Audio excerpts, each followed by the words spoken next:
A neurociência e a pornografia. Efeito Coolidge.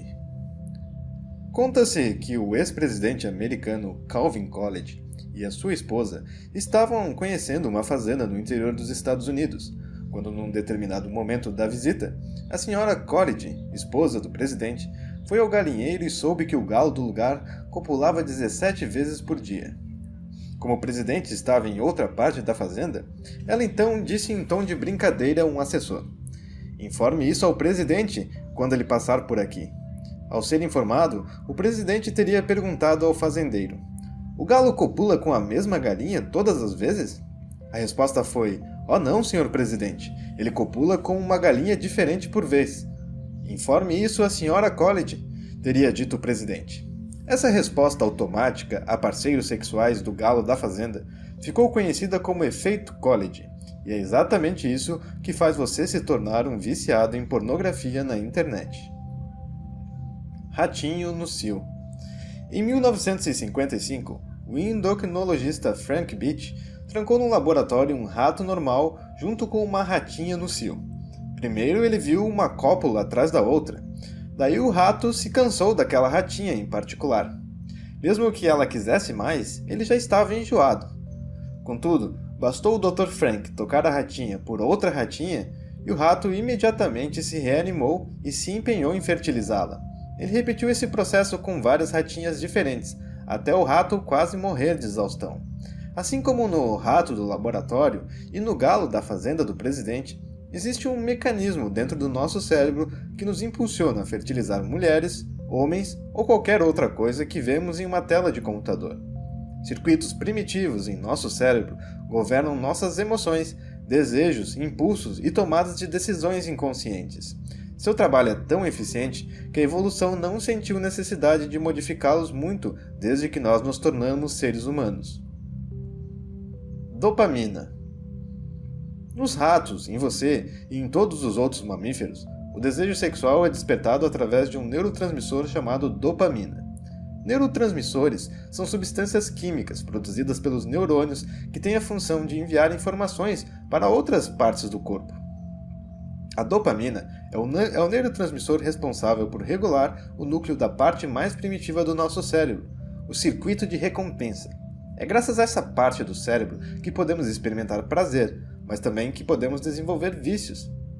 Nosso circuito de recompensa nos ordena fazer tudo aquilo que garanta a nossa sobrevivência e a transmissão dos nossos genes.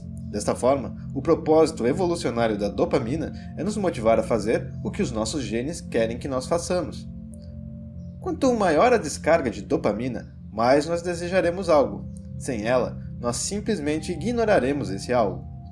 Para sexo, gordura e açúcar, um estouro de dopamina. Para palmito, nem tanto.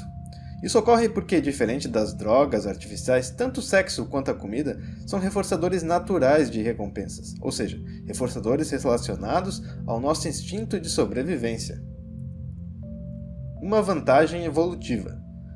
Pense nos lobos que precisavam conseguir vários quilos de alimentos em cada caça de uma vez só, ou em nossos ancestrais que precisavam armazenar calorias de alta qualidade através de alguns quilos extras para facilitar o transporte, sobreviver em tempos difíceis ou mesmo diante de um harém para ser fertilizado em tempos de acasalamento.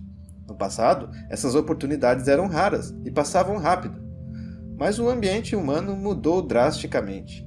A internet oferece infinitas oportunidades de acasalamento que o nosso cérebro primitivo pensa que são reais. E assim como qualquer outro mamífero que se preze, você vai se esforçar para espalhar seus genes para os 4 cantos do mundo. Mas no caso da internet, a sua temporada de acasalamento não vai ter fim. Você clica e se masturba, e o seu mecanismo de satisfação ele se sobrecarrega. A evolução não preparou o seu cérebro para esses estímulos sem fim. Novidades.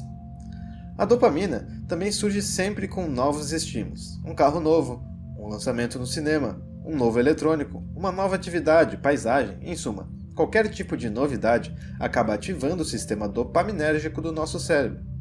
Isso porque no passado, as novidades também nos impeliam a descobrir coisas novas, explorar novos territórios, desenvolver novas habilidades, todas atividades que um dia foram bastante úteis à nossa evolução. Esfriamento. Só que assim como em qualquer novidade, a excitação vai caindo à medida que a dopamina acaba. Isso é chamado de esfriamento. O circuito de recompensa do rato vai descarregando cada vez menos dopamina para uma mesma fêmea, e somente quando uma nova fêmea surge, ou seja, novidade, uma grande descarga de dopamina é liberada. Isso não lhe parece familiar? Pornografia na internet é um atiçador especial do nosso circuito de recompensas, pois os estímulos estão todos a apenas um clique. Pode ser uma nova parceira, uma cena em comum, um ato sexual esquisito, ou pense você mesmo em álcool. Qualquer um pode ficar clicando por horas e experimentar muito mais estímulos em 10 minutos do que qualquer um de nossos ancestrais pôde experimentar durante toda a vida dele. E o que o cérebro faz quando se depara com um número ilimitado de estímulos, cuja quantidade ele é incapaz de suportar? O cérebro se adapta, e é exatamente isso que pode levar ao vício. Dessensibilização.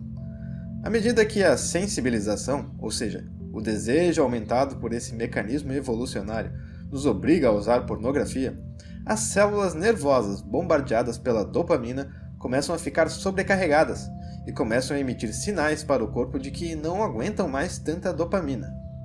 Se alguém gritar com você, você cobrirá os seus ouvidos, não é mesmo? Pois é exatamente isso que as nossas células nervosas fazem quando ficam sobrecarregadas.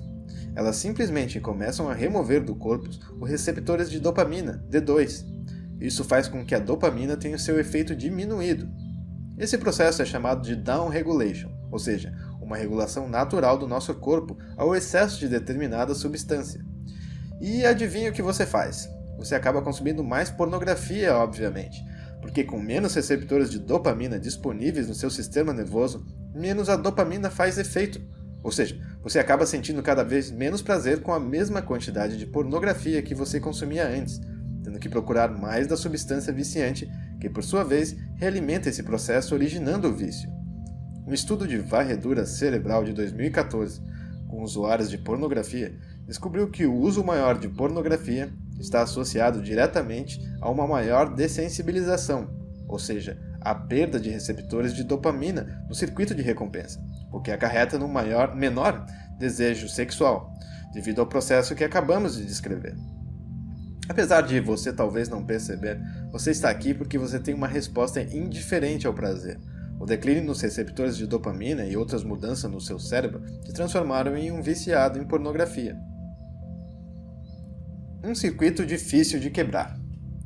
O ciclo do vício em pornografia é semelhante ao de outros vícios, ou seja, satisfação com estímulo, anestesia ou prazer, busca por mais estímulo, satisfação que só retorna devido a um estímulo maior ainda, declínio nos receptores de dopamina, mais anestesia ou prazer, busca por mais estímulo, satisfação que só retorna com um estímulo ainda maior que o anterior.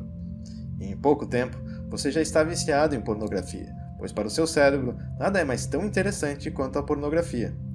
Na visão dos seus genes, te manter copulando freneticamente antes que uma valiosa oportunidade evolutiva de passar os seus genes adiante desapareça é o cenário perfeito. Sob o efeito dos estímulos suficientes, os receptores de dopamina começam a declinar. Isso te deixa insatisfeito, querendo buscar mais. Essa anestesia ao prazer é o meio que seus genes empregaram para fazer você continuar buscando comida ou oportunidades de se acasalar. Se essas duas mudanças neuroplásticas que acabamos de descrever, ou seja, a dessensibilização e a sensibilização, pudessem falar, a dessensibilização estaria dizendo algo como: não consigo obter mais satisfação devido à sinalização baixa de dopamina, enquanto a sensibilização estaria respondendo: ei amigo, eu tenho exatamente o que você precisa, mais pornografia. Só que, paradoxalmente, a pornografia foi exatamente o que causou a dessensibilização. Uma resposta de prazer entorpecida, dessensibilização, combinada com um caminho cerebral profundo que leva à ânsia de aliviar o desejo em curto prazo, sensibilização, é o que dá origem à maioria dos vícios. Escalada. Os usuários de pornografia pesada às vezes percebem que à medida que a tolerância se constrói para seus gostos anteriores, eles se movem em novas direções em sua busca pela intensa excitação. Não é incomum você começar a sua carreira pornô com a imagem da bunda de uma cantora de funk famosa, e meses depois você progredir para meninas transando com cabras ou cenas violentas de estupro. Tenha em mente que quando um viciado escala para novos gêneros pornográficos ou registra mais horas de uso em busca de satisfação, ele está sendo conduzido pelo processo de dessensibilização que acabamos de falar. Sua orientação sexual fundamental não mudou, apenas o seu cérebro está dessensibilizado, exigindo que ele procure cada vez mais novidades para continuar sentindo o mesmo prazer que ele sentia antes com cenas comuns. Estudos. Um estudo belga de 2016 descobriu que a metade dos homens entrevistados que consumiam pornografia tinha escalado para materiais que eles achavam anteriormente desinteressantes ou nojentos. Em 2015, uma equipe de Cambridge, usando varreduras cerebrais, relatou que usuários pornográficos problemáticos passavam mais rapidamente pelas imagens e estavam mais atentos às novidades do que as pessoas do grupo de controle. Conclusão: quanto mais intensos forem os eventos associados, orgasmo, mais vídeo, ou quanto mais vezes esses eventos forem repetidos, mais forte será a ligação à pornografia. Material complementar: O Grande Experimento Pornô, Gary Wilson, no TED Talks.